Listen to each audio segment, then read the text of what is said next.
시청자 여러분 안녕하십니까? 8월 13일 목요일 사사건건입니다. 정부가 부동산 공급과 금융 대책을 동시에 내놨습니다. 택지 착공까지 기간을 37개월로 절반가량 줄이고 부동산 건설을 위한 PF 보증 규모는 47조 8천억 원까지 늘리겠다며 돈줄을 풀었습니다. 말하자면 오늘 대책은 공급이라는 엑셀 페달을 힘껏 밟아서 속도를 내겠다는 건데요. 그러면서도 이 대출 브레이크 페달에도 발을 얹었습니다. 가계부채 총량 폭은 완화하기로 했지만 이 LTV와 DSR 등 핵심 대출 규제는 유지하기로 했기 때문입니다. 부동산 공급, 이 목적지까지 제 시간에 도착할 수 있을지 살펴보겠습니다.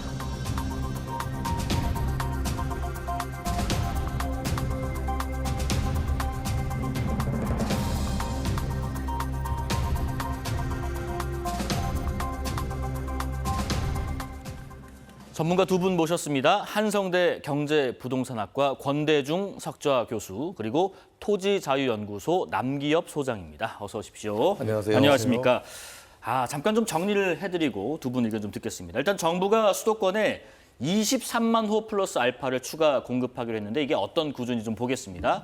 크게 공공택지에 16만 호 플러스 알파를 공급한다. 그리고 도심에 14,000에서 24,000 플러스 알파의 공급이 계획돼 있다. 마지막으로 민간 부문 지원으로 약 6만 호가량을 공급한다라는 구상이 크게 세 가지 골자고요. 특히 이 공공택지 부문에서 신규 택지는 모두 10만 호 이상 지정될 예정입니다. 그중에서 27,200호 공급 계획을 먼저 공개했는데 크게 세 곳입니다. 서울 강서구 염창공원 부지에 청년 등 무주택자용으로 1,000호, 그리고 2029년 착공 계획이고요. 또 경기 남양주 도심지구는 그린벨트를 활용해서 21,700호가 2030년 상반기에 착공할 예정입니다. 마지막으로 경기 광주 역세권 이 지역, 이 4,500호는 청년 특화 주거단지로 2030년 상반기에 착공한다는 계획이고요.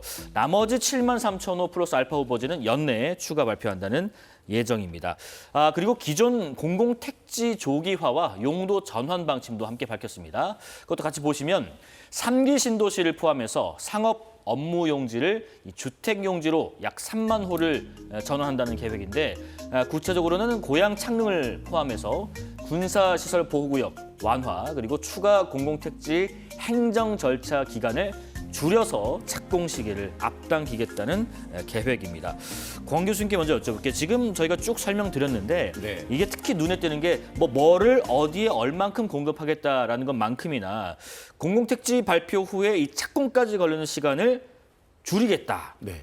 정부 발표의 방점이 발표 물량이 아니라 착공 물량에 좀 방점을 둔 건가? 그렇다면 그 이유도 같이 한번 들어보겠습니다. 이번 정부는 이제 그 공급을 하겠다는 그런 발표보다는 네. 실질적으로 착공을 하면 이제 그 공사하고 준공까지 가잖아요. 그렇죠. 이렇게 해서 피부로 와닿는 공급을 하겠다는 게 방점이 찍혀 있고요. 또 이번에 발표한 내용 중에서도 공공택지를 개발할 때 기간을 단축하겠다고 한 게 아마 가장 요점이 아닌가. 이 신규 택지를 공급할 때에는 이제 토지 수용 제도가 있어서 보통 수용할 때 토지 등 소유자들이 많은 보상 금액을 받으려고 단합 행위를 하기 때문에 보통 2, 3년씩 걸릴 때가 많아요. 네네. 적어도 중앙토지수위원회까지 가는데 이 제기를 하면 재결 신청을 하게 되면 2년 이상 걸립니다. 물론 이제 또 지방 정부하고 소통이 되어야만 이 택지 지구를 개발할 때 인허가는 기초단체부터 올라오거든요. 이게 소통이 되지 않으면 또 늦을 수 있어요. 네. 그래서 아마 이번 정부가 이거는 자신 있게 공급을 하겠다는 의지인 것 같습니다. 지금 말씀하신 것처럼 이 택지 지구가 이제 새로 착공까지 들어가는데 굉장히 많은 시간이 걸린다. 잠깐 또 표 다시 한번 보여주시면 기존에는 그 말씀하셨던 지구 지정하는 기간만 해도 한 1년 걸리고 그다음에 보상 얼마로 하니, 이주를 하니, 또 퇴거 언제까지 하니 이거 다 정리하는데 한 44개월 정도 평균적으로 걸리고 그다음에 부지가 여기 만들어졌는데 첫 삽두기까지 또 한 1년 걸리고 이러다 보니까 68개월 정도 걸리는데 절반 정도인 37개월까지 줄이겠다. 남 소장님, 이게 과거 공급 대책하고는 이번에 좀 뭐가 달라져서 이렇게 실제 착공 속도가 좀 빨라질 수 있는 건가요? 핵심은 속도와 양이죠. 예. 빨리 하겠다라고 하는 거고. 근데 이제 돌발 변수들이 많이 있죠. 토지 보상을 할 때 민원이 많이 발생하고 그렇죠. 그러면은 또 소송이 전개되고 이러면은 늦어질 수 있어서 정부는 의욕적으로 그 기간을 단축하겠다고 하지만 예. 그 실제로 가능할지는 두고 봐야 될 것 같아요. 이게 지금 말씀하신 것처럼 여러 가지 변수들이 있다 보니까 예. 실제 단축을 하기 위해서는 이런 뭐 후속 입법 보완이랄지 아니면 이런 제도가 좀 개선돼야 된다. 조언하신다면 어떤 게 좀 필요할까요? 그건 아마 검 교수님께서 잘 아실 것 같은데. 토지 수용 제도가 1971년도에 이제 도입됐거든요. 개발지향구역처럼. 예. 근데 우리나라가 토지 수용 제도는 제일 잘 돼 있는 나라입니다. 중국도 강제 수용은 안 하거든요. 우리는 토지 수용을 완전히 해버리거든요. 그래서 그거를 더 이상 단축할 수 있는 방법은 없고 예. 단지 이제 토지 보상이 사실은 100원짜리를 1,000원 달라고 그러잖아요. 예를 들면 이게 문제입니다. 적정한 보상을 하는 게 가장 중요하고요. 두 번째는 보상이 됐다 하더라도 이들이 이주를 해야 됩니다. 그 이주 기간이 또 6개월, 1년씩 걸려요.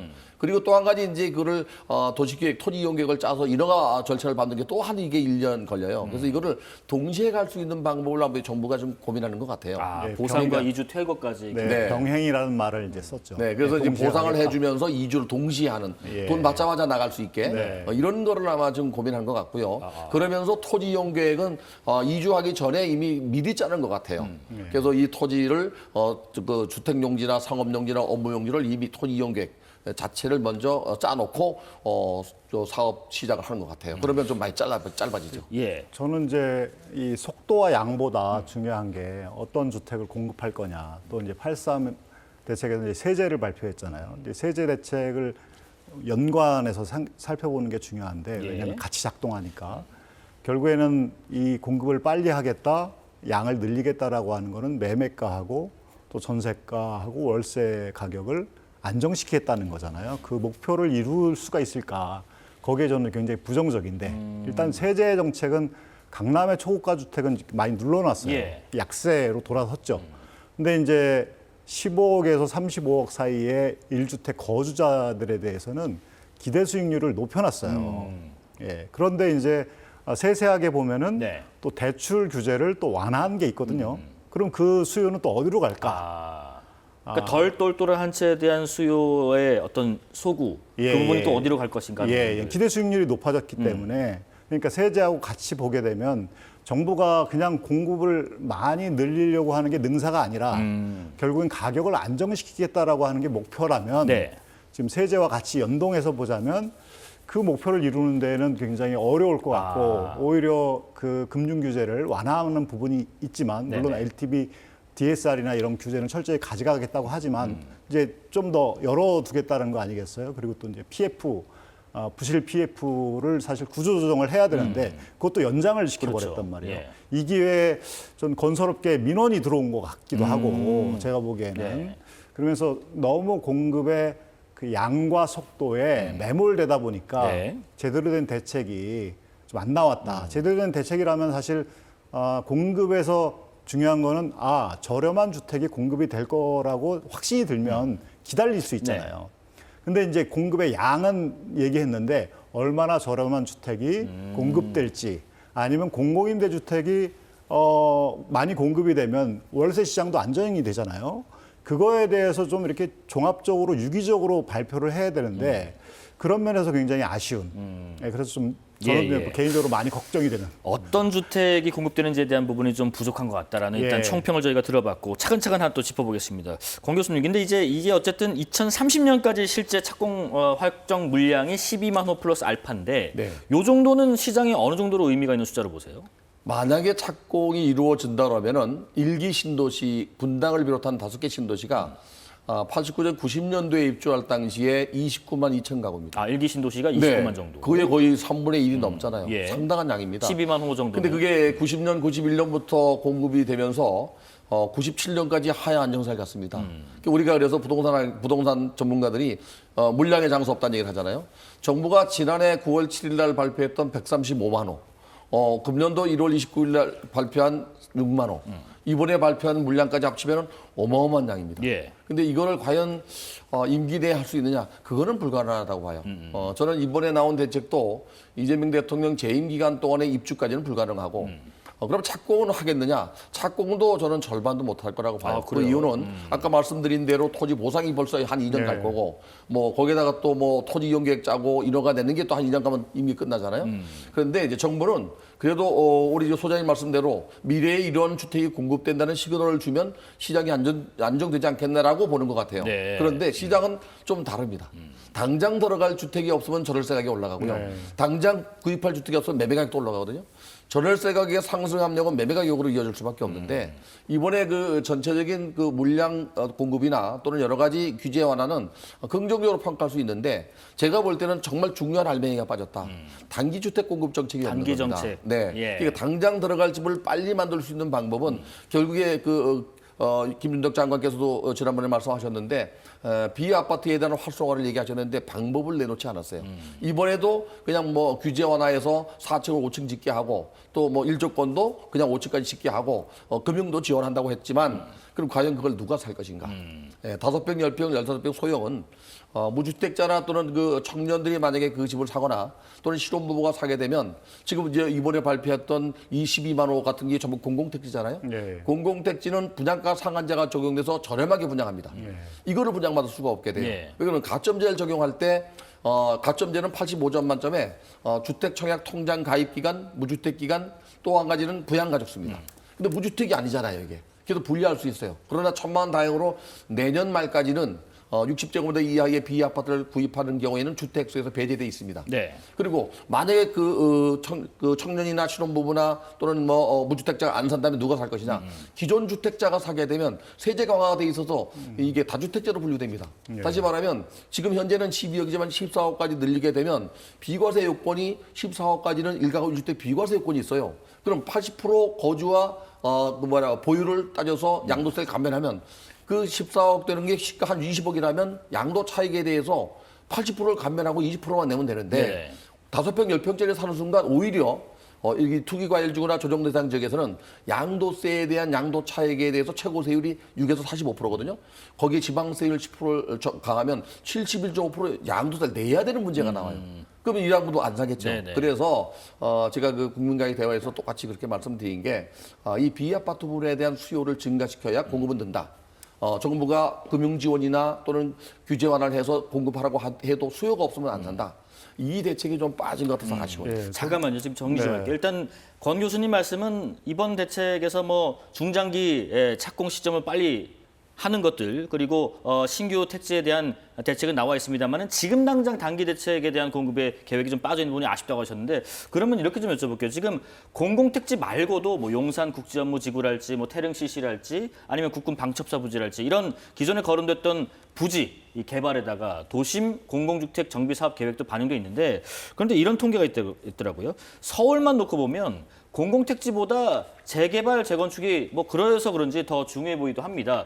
조금 더 이거보다는 속도가 빠를 수 있지 않나 하는 생각도 드는데 오늘 공개된 정부 자료를 잠깐 보면요. 수도권 민간 착공 비중이 80.6%인데 서울이 90% 수준이라고 합니다. 근데 수도권 일반 주택 착공은 10년 평균 대비해서 23년에는 32%, 24년에는 24%, 25년에도 24% 수준에 그친다고 하는데 그래서 이 재개발 재건축에 좀 더 속도를 내야 되는 것인가? 아까 그 단기 대책이 좀 빠졌다고 하셨거든요. 예, 남자는 어떻게 생각하세요? 단기 대책은 아파트를 공급하는 것보다 비아파트 네. 공급하는 게 더 빨리 공급할 수가 있거든요. 근데 이제 전세 사기 문제가 생기면서 사실은 거기에 이제 비아파트는 전세, 전월세로 들어가서 살고 있는데 거기에 수요가 없어지니까. 뭐 빌라 같은 거 말씀하시는 거죠? 예, 네네. 예. 그 대책을 공급할 수 있는 대책을 빨리 내야 되는데 그것에 대해서 왜 이렇게 좀 주저하는지 좀 이유를 모르겠네요. 비아파트 부분에 대한 것들. 그게 좀 많이 아쉽고요. 예. 그다음에 이제 재개발 재건축에 대해서는 좀 신중하게 접근해야 된다고 생각해요. 신중하게요. 예, 사실 오세훈 시장이 지금 오세훈 시장이 한 31만 호를 공급하겠다는 거 아닙니까? 재개발 재건축으로 뭐 신통 기획 이렇게 하면서. 근데 그걸 보면 순증 효과가 그러니까 서울시에서 공식적으로 발표한 주택의 순증 효과, 네. 멸실도 되고 새로 짓는 거 증가하는 걸 보면 한 8만 호, 9만 호 얘기해요. 근데 이제 거기서 멸실되는 주택에 보면 다가구 주택, 여러 가구가 5가구가 살고 있는데 집은 하나로 카운트되는 그런 주택이 있어요. 그런 주택까지 다 고려를 하면 실제 순증하는 세대는 2,000호밖에 되지 않거든요. 그런데 우리가 좀 역사를 거슬러 올라가 보면 예. 재개발 재건축을 활성화하기 위해서 규제를 완화하거나 아니면 용적률을 올려주거나 소위 말하는 사업성을 올려주게 되면 여기서부터 이제 문제가 생겨가지고 이게 파급 효과가 나타나거든요. 그러니까 재개발 재건축을 통해서 이렇게 주택을 많이 공급하겠다라고 하는 건 일단 한계가 있다라는 게 드러났고, 예. 그래서 좀 신중하게 접근해야 된다.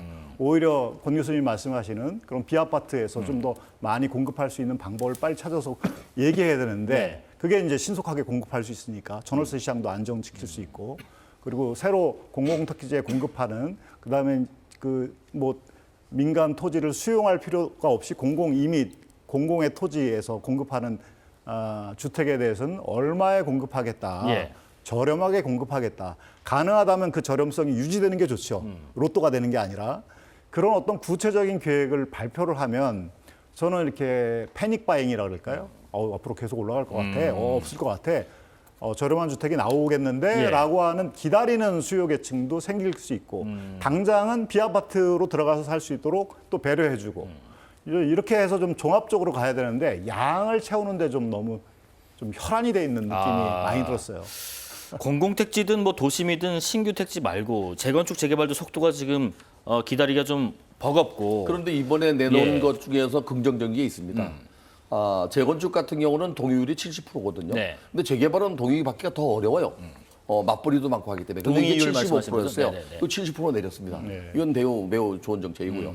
또 하나 이제 공공이 주도해서 가는 경우에는 그 3분의 2 이상 67.7% 이상의 동의를 받아야 되는데 60%로 낮췄습니다. 이것만 해도 상당히 사업 속도는 빨라집니다. 동의 받는 게 되게 어렵거든요. 조합 설립 동의 좀 간소한 부분. 네. 그래서 조합 인가를 받게 되면 이제 그 다음은 사업 승인 받고 건축가가 받고 관리처분 하거든요. 요 기간이 꽤 많이 줄어들지 않겠나. 그래서 도심지의 주택 공급은 두 가지로 봐야 돼요. 예. 하나는 노후 불량한 주택을 환경 개선하는 환경 개선 사업이라고 봐야 돼요. 그래서 도시 재생 그러거든요. 또 한 가지는 그러면서 소유자와 임차인에게 주택을 공급하면서 여유분이 공급되는 그 순증분이 분양을 해서 건축비 충당하거든요. 예. 이렇게 봐야 되는데 이제 최근에 와서 그 원자재 값이 오르고 인건비가 오르다 보니까 건축비가 오르는 거예요. 여기다 금융조달 비용도 비싼데다가 금융조달도 또 안 돼요. 여러 가지 복합적인 것 때문에 사업 진행이 잘 안 됐는데 오늘 발표한 거 보면 그거는 좀 더 속도전을 내겠다는 의지는 있는 것 같아요. 금융 조달도 좀 더 네, 해주겠다라고 PF도 얘기했죠. 늘려서 예. 우리 애국께서 아까 시작하기 전에 PF를 많이 늘린다고 방송했듯이 예. 이거는 긍정적인데 문제는 이제 이 PF를 늘리는 게 민간 기업으로 가느냐 공공으로만 가느냐 또는 공공이 하는데 민간이 참여할 때만 주느냐 이건 두고 볼 일이에요. 순수한 그 민간 기업의 PF를 보증을 늘려주면 제일 좋은데 예. 지금 정부가 이제 공공 주도형으로 간다 그러니까 공공에 늘려주거나 공공이 참여하는 민간 건설만 늘려준다 그러면 일반 민간 건설은 또 생각대로 많이 진행되지 않을 수 있거든요. 네네네. 네. 이게 PF를 너무 조이면 이렇게 말씀하신 것처럼 공급이 좀 막히니까 이번에 좀 활로를 열어준 것 같긴 한데 반대로 이게 정부 보증이 너무 늘면은 이 사업성이 낮은 사업이나 아까 말씀하신 좀 지금 정리가 오히려 필요한 사업까지 좀 그렇죠. 연명을 시켜주는 거 아닌가? 예, 나중에 폭탄 돌리게 하는 느낌도 있고요. 예. 그러니까 우리나라의 그 사업자, 그러니까 시행사를 보면 자기 자본 한 3% 정도 되지 않는 시행사들이 사업을 일으킨단 말이죠. 네네. 그래서 많은 문제를 일으켰잖아요. 지금 이제 자연스럽게 그것이 구조 조정되는 과정에 있는데 자기 자본 비율을 좀 높여야 되거든요. 선진국은 한 30% 정도 가까이 돼요. 우리는 3%에서 왔다 갔다 하는데 네네. 그거를 이제 5%, 10% 이렇게 높이는 계획을 세워놨는데 그거를 유예해 버렸어요. 그러니까 사실 좀 고통스럽더라도 시장에서 조절할 수 있도록 자기 조정할 수 있도록 이렇게 봐줘야 하는데 예. 보증도 공적 보증도 많이 해주고 여러 가지 혜택을 주니까 물론 그 시행사 운영하는 사람들 입장에서는 좀 다시 사업을 할 수 있도록 기회를 열어주는 것은 그렇죠. 개별 사업체에게는 좋은 일이나 나라 경제 전체에서 보면은 이거는 이렇게 해야 되는가. 그래서 저는 이 속도와 양에 너무 목을 매니까 결국에는 그런 식으로 이제 이렇게 어떤 건설 산업을 구조 개혁하는 데 있어서 그거를 지체시켰다. 결국은 폭탄 돌리기가 될 우려를 예, 배제할 수 예, 없다는 예, 말씀. 예, 그러니까 예. 어쨌든 공급의 속도도 느리고 공급 물량도 맞춰야 되다 보니까 그러면 건설사가 시행을 할 수 있게끔 열어줘야 되는. 예, 예, 그럼 예. PF를 좀 더 여유 있게 해줘야 되는데 규모가 지금 26조 3천억에서 47조 8천억까지 2배 가까이 확대한 이 부분은 좀 괜찮나요? 그렇죠. 근데 뭐 긍정적으로 볼 수 있습니다. 어쩔 수 없는 부분. 네, 네. 예. 아까 말을 이어가면은 뭐 그 중에는 또 대출도 규제 완화한 게 있잖아요. 이 그 재건축 재개발 정비 사업을 하는 경우에 이주비 대출이 안 된다고 아우성이었는데 그 종전 부동산 가지고 그 디테일 LTV 또는 뭐 DSR 적용했는데 정부 부동산 가지고까지도 해주겠다고 한 거는 매우 긍정적이에요. 그래서 전체적인 그 부동산 금융 시장에서 수요자 금융 시장이 이제 그 개인 금융과 기업 금융을 나눴을 때 기업 금융 쪽의 PF를 늘리는 거는 매우 긍정적으로 볼 수 있습니다. 그러나 이제 지난해 말까지 건설사가 이 그 부도난 그 문을 닫거나 부도난 게 한 4,300곳이 됩니다. 예. 근데 문제는 이제 이게 그 건설사가 문을 닫았다는 얘기는 긍정적으로 볼 때는 부실 기업이 많이 정리됐다라고 볼 수 있지만 부정적으로 볼 때는 주택 공급할 회사가 없어졌구나 이래 볼 수도 있거든요. 예. 그래서 하여간 뭐 경제가 어려우니까 그런 것도 있고요. 또 정부가 이제 이 금융시장 발목을 잡으니까 그런 것도 있는데 이번에 이 PF 대출을 늘려줄 때에는 우리 저 소장님 말씀대로 정말 자본력이 좀 있고 건실한 회사 중심으로 이렇게 그 보증을 하는 게 좋지 않나. 네. 제 생각엔 아마 중견기업 이상 대기업 쪽으로 PF가 나갈 것 같아요. 네. 정부하고 또 서울시간 이견이 좀 있었던 부분이 두 개 있었죠. 하나가 이 강남권을 포함한 그린벨트하고 또 이 용산공원 부지였는데 이 부분은 이번엔 좀 빠졌죠? 예, 서울시가 뭐 동의를 안 하니까 예. 빠진 거로 보입니다. 예, 설득을 못한 것 같고요. 네. 예.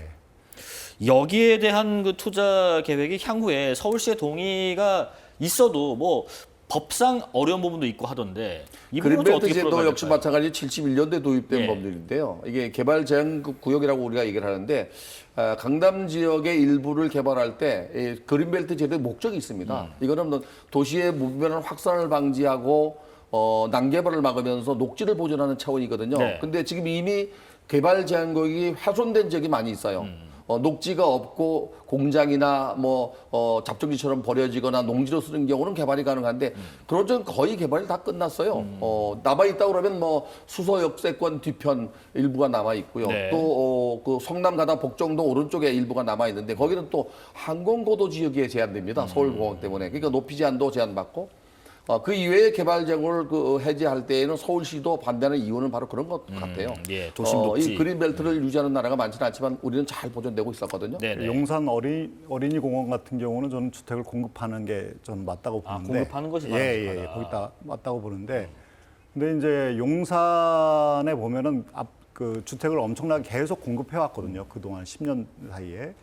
근데 그렇게 해서 주택 가격이 안정이 됐느냐? 그건 또 아니에요. 굉장히 고가의 주택 보면 한 25억에서 40억 네네. 되는 주택들이 계속 공급됐는데 그런 주택들이 아니라 저렴한 주택, 공공임대주택을 그러니까 저는 어떤 주택을 공급하느냐가 중요하다고 생각해요. 예.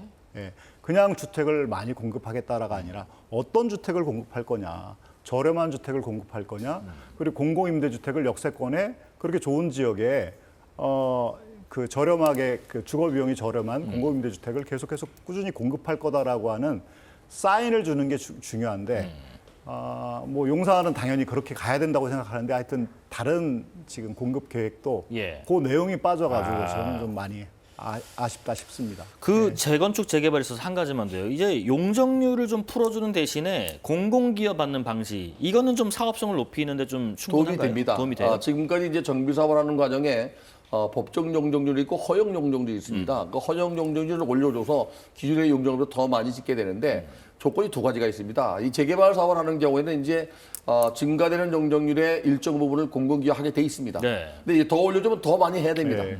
그러니까 그거는 뭐 올라가는 것만큼 예를 들어서 뭐 10% 올려주면 5% 기여했다면 5% 이익이죠. 그런데 이제 뭐가 문제가 되냐면 이제 공공기여가 건물 내부로 들어오거나 또는 그 공공기관에서 직접 어떻게 하라고 요구하는 경우가 너무 많아요.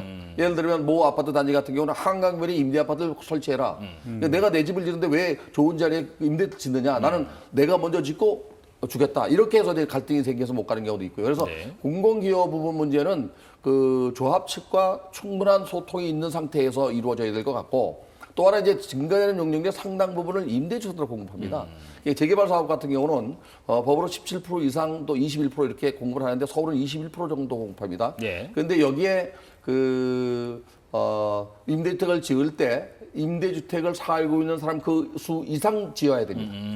그래서 입주권이 있는 거거든요. 예. 근데 이런 건 괜찮아요. 여기에 만약 용적을 더 올려줬다. 그러면 보통 모르는 사람들은 정부가 더 기여를 많이 뺏어간다고 생각하지만 조합 측에는 유리합니다. 예. 그러니까 지금 역세권에 보면은 한 160% 정도 용적률이 그 정도 용적률이 낮은 거죠. 역세권은 더 고밀 개발을 할 수 있는데 그런 곳이 서울에 굉장히 많은데 공공 기여를 좀 높이고 용적률을 높이는 대신에 그런 식의 개발은 좀 필요하죠, 사실은. 예. 용적률 좀 특례를 둬서 예, 좀 더 재개발. 높여서 예, 고밀화, 역세권에. 역세권 위주로. 네. 뭐 앞서 잠깐 언급했습니다만 시청자분들께서 무엇보다 관심 있는 부분이 아무래도 대출 부분인 것 같아요. 대출. 그동안 이제 대출 너무 조여서 이 뭐 재건축 이주비랄지 뭐 중도금이랄지 잔금 대출이 막혀서 좀 발 동동 구르신 분들 많이 계셨는데 그래서 정부가 지금 가계부채 총량은 3%로 일단 상향을 했습니다. 요거부터 일단 요거는 어떤 기대 효과가 있을까요? 기대 효과 물론 대출이 이제 늘어나는 예. 거죠. 당연히 가계 대출의 총량이 늘어나는 거니까 물론 이제 DSR이나 규제를 뭐 이제 투기 수요를 철저히 차단하면서 실수요를 좀 더 대출을 해주겠다라고 하는 건데 네. 저는 이제 이게 대출과 가격 간에 이게 정의 상관관계가 있잖아요. 대출을 많이 해주면 가격이 올라가잖아요. 근데 사실 이재명 정부 들어서 여러 가지 대통령의 구두 개입도 있었고 여러 가지 대책이 있었지만 가격이 안 잡혔어요. 예. 그래서 올라가는데 대출은 줘요. 근데 그러니까 내 집 마련하는데 더 이제 거리가 멀어지는 거죠. 그렇죠. 그러니까 불만이 쏟아지는 거예요. 그러니까 따라서 또 대출도 또 늘려줘. 이러면 굉장히 악순환이 되는 거거든요. 그러니까 가격이 높은데 대출은 덜 해준다? 대출을 좀 더 해달라. 나는 신혼부부니까 실수요니까 더 해달라라고 하면 그 수요가 몰리면 예. 특히나 이번에 세제 혜택이 1주택 거주를 할 경우에는 이제 종부세나 이런 게 양도세도 혜택을 많이 줬거든요. 그 기대 수익률이 높아졌기 때문에 결국에는 이 대출을 끌어가지고 글로 들어갈 수 있단 말이죠. 그러면은 이제 소위 말하는 한강벨트나 뭐 이런 데가 가격이 더 올라갈 가능성이 있거든요. 네. 그러니까 이게 굉장히 가격을 낮추면서 대출을 줄이면 큰 불만이 없는데 가격이 가격은 올라가면서 올라가는데. 대출을 줄이니까 불만이 쏟아지고 그러니까 또 대출이 그걸 따라가는 지금 형국이어서 예. 좀 위험한 국면으로 저는 보고 있죠. 하나 좀 헷갈리는 부분이 있습니다, 교수님. 그 투기적 대출 수요는 억제 기조를 유지한다. 다만 실수요자에게는 예외를 둔다. 이게 현장에서 네. 투기적 대출하고 실수요 대출하고 이 구분이 명확히 할 수 있는 건가요? 일단 토지거래 허가 구역에서는 2년 거주 조건이 있잖아요. 예. 이건 실수요자라고 봐야죠. 그런데 문제는 눈 가리고 아웅하듯이 2년 거주하고 단도로 이사를 가요. 그 실거주 했잖아요. 예. 이럴 경우에는 투기일 경우 못 잡아내죠. 그래서 사실은 이제 뭐 정보가 워낙 많으니까요. 은행이 대출을 줄 때 철저하게 그걸 조사합니다. 그런데 이번에 그 세제 개편에서 아직 뭐 확정된 건 아니지만은 네. 실거주 중심으로 세제 혜택을 주고 있기 때문에 아까 우리 소장님 말씀대로 세제 혜택을 더 많이 준 건 아니고요. 거주 40%, 보유 40%를 합쳐서 80%인데 보유를 빼고 거주를 간 거거든요. 예, 거주할 경우엔 근데 그렇고. 이럴 경우에 이제 예. 투기적 수요가 아니죠, 이거는. 근데 적게 거주하는 경우가 이제 의심스러운 투기적 수요라고 볼 수 있어요. 예. 이거 말고 이제 제3자나 뭐 증여나 이런 쪽으로 해서 또 그 대출을 받고 집을 사는 경우도 있거든요. 이런 경우도 해당이 될 수 있는데 아마 이번에 그 대출 여력을 3%까지 늘려서 네. 거의 2배가 늘어난다 그러면 그런 거는 아마 정리할 것 같아요. 제가 볼 때 이번에 늘리는 거는 내집 마련에 무주택자가 사는 경우 중심으로 아마 지원하지 않겠나. 네. 집이 있는 사람들 이전 수요는 여전히 뭐 지금 대출이 안 되니까 이거는 그대로 지속될 거라고 봅니다. 그러면 저 오늘 발표가 아까 저 네. 잠깐 언급하신 것처럼 전월세 시장에 미칠 영향은 좀 미미해 보인다 이런 말씀. 조금 더 들어보겠습니다. 전월세 시장을 안정시키려면 아까 교수님도 말씀하신 것처럼 비아파트를 많이 공급을 해야 되고 공공 임대주택을 많이 공급해야 되고 그리고 이제 저렴한 주택, 네네. 공공 부장주택을 공급해야 전세 수요가 이쪽으로 이제 분산이 되는 거죠. 월세 수요가 공공 임대주택이나 아니면 비아파트의 수요로 해야 되는데 그런 면에서는 굉장히 지금 대책이 없는 거죠. 왜 그래서 오늘 빠졌을까요? 어떤 면이 좀 주저되는 부분이 있을까요? 글쎄요. 그참 저는 예. 개인적으로 예. 지난 1월 23일부터 대통령께서 이제 SNS를 통해서 다주택자 규제했잖아요. 네. 이참에 그 비아파트 부분 5평, 10평짜리들을 주택수에서 배제하면서 다주택 만들지는 않는다는 생각 때문에 그런 것 같아요. 근데 이번에 나온 대책 중에서 비아파트 부분 중에서 예. 그 청년들이 만약에 그 4억 이하의 비아파트를 사는 경우에는 LTV를 80%까지 그렇죠. 줍니다. 예, 예. 이거는 긍정적인데 청년 과연 미래 그들이 보금자리로. 사겠는가? 네. 내년 말까지는 일단 주택수는 배제돼 있습니다. 주택수에 배제된다는 얘기는 청약에서 불리하지 않다는 얘기거든요. 물론 뭐 집 있는 사람들은 종부세에서 해당이 안 되지만 이건 자기가 이제 사용하는 경우고 제3자가 사는 경우는 6년 임대주택을 내야 됩니다. 네, 그래서 그런 측면에서 청년들에게는 배려가 있었다라는 생각이 드는데 전체 시장으로 봤을 때는 예. 당장 들어갈 주택이 부족하면 전세 가격은 압력을 받거든요. 상승 예, 압력, 예. 월세도 마찬가지고. 그래서 조금 염려가 되는 게 아까 서두에 말씀드린 대로 단기 주택 공급 정책이 없어지고 싶다라는 얘기를 한 겁니다. 내가 이제 만약에 4억 이하의 뭐 빌라에 들어가는 최초 대상자고 만 39 미만이면은 LTV 한 80까지는 나온다는 이거는 부분. 신규 주택에 해당됩니다. 신규 주택에 준공되는 해당하는 부분. 기존 주택은 안 됩니다. 예, 새로 지어지는 것에 네. 대해서만. 마지막으로 이 내용 좀 말씀 나눌게요. 정부와 또 서울시 간에 이 부동산 정책 온도차가 계속되는 것 같아요. 오늘도 오세훈 서울시장이 오늘 8.13 대책 발표 이후에 이런 입장을 냈습니다. 이게 효과를 내려면 세제 개편안이 재검토돼야 된다. 그리고 또 하나, 이 정비 사업의 핵심 요구 사항이 반영이 안 됐는데 특히 녹지를 훼손하는 거, 아마 그린벨트 등등 뭐 도심 녹지 이런 거 푸는 거 말하는 것 같아요. 이거는 마지막 수단이어야 한다라는 입장이 있는데 이 부분에 대한 두 분 의견 듣고 마무리 좀 해볼게요. 남수장님 말씀 먼저 좀 들어볼까요? 네, 저는 뭐 대체로 부정적인 입장인데요. 이제 용산 어린이공원이나 이런 예. 데는 당연히 공급을 더 해야 된다고 저는 생각을 하고 이제 오세훈 시장은 재개발 재건축에 굉장히 이렇게 그걸 강조를 하고 있죠. 네네. 그리고 이제 신속하게 하겠다라고 하는 건데 거기에 공급을 늘릴 수밖에 없다고 하는데 순증 효과가 거의 안 나고 만약에 그거를 속도감 있게 재개발 재건축을 도시정비 사업을 한다라고 하면 이주 수요가 엄청나게 폭발하거든요. 예. 그러면 또 전월세 가격이 올라가고 그것이 다시 가격을 올리는 악순환을 우리가 계속 경험했잖아요. 그 경험을 또 하자라고 얘기하는 것밖에 되지 않는다. 이게 굉장히 위험하다. 네. 오세훈 시장의 부동산 생각이 되게 위험하다. 저는 그렇게 보고 있습니다. 예, 공 교수님 말씀 듣고 저는 마무리하겠습니다. 일단 그 서울시가 국토부와 간헐적으로 이렇게 회의를 하는 걸로 알고 있습니다. 그래서 서울시나 경기도나 지방자치와 중앙정부가 주택 공급과 관련해서 여야가 없습니다. 서민 그 주관적이니까 TF팀을 구성해서 소통을 좀 해야 된다고 봐요. 그렇게 되면 뭐 공원을 개발하던 녹지를 훼손하던 아니면 재개발을 사업하던 이게 소통이 될 것 같아요. 일단 1차적으로 그게 제일 중요하고 두 번째는 이제 서울시 나름대로의 주택 공급 계획이 있단 말이죠. 그럼 국토부도 거기에 대해서 좀 어느 정도 인정을 하고 또 서울시도 국토부가 진행하는 데 어느 정도 인정한다 그러면 아마 서울시의 주택 시장은 좀 더 안정되지 않겠나. 예를 들어서 뭐 재개발 재건축 사업을 통해서 이주가 나온다 그러면 거기에 따르는 단기주택 공급 정책이 좀 필요하고 또 만약에 이제 뭐 녹지를 훼손한다 그러면 녹지가 없는 지역으로 훼손하는 걸 좀 찾아서 그렇게 공급한다 그러면 아마 서로가 좀 잘 되지 않겠나. 일단 네. 제일 먼저 중요한 게 소통인 것 같습니다. 알겠습니다. 하여튼 오늘 두 전문가분의 공통적인 말씀은 어떤 주택을 공급할 것인가에 대한 부분이 좀 아쉽다. 특히 뭐 단기 주택도 그렇고 뭐 다른 형태의 주택 방식도 그렇고요. 한성대 경제부동산학과 권대중 석좌 교수 그리고 토지자유연구소 남기엽 소장과 오늘 발표된 8.13 부동산 공급 대책 말씀 나눠봤습니다. 고맙습니다. 감사합니다. 수고하셨습니다.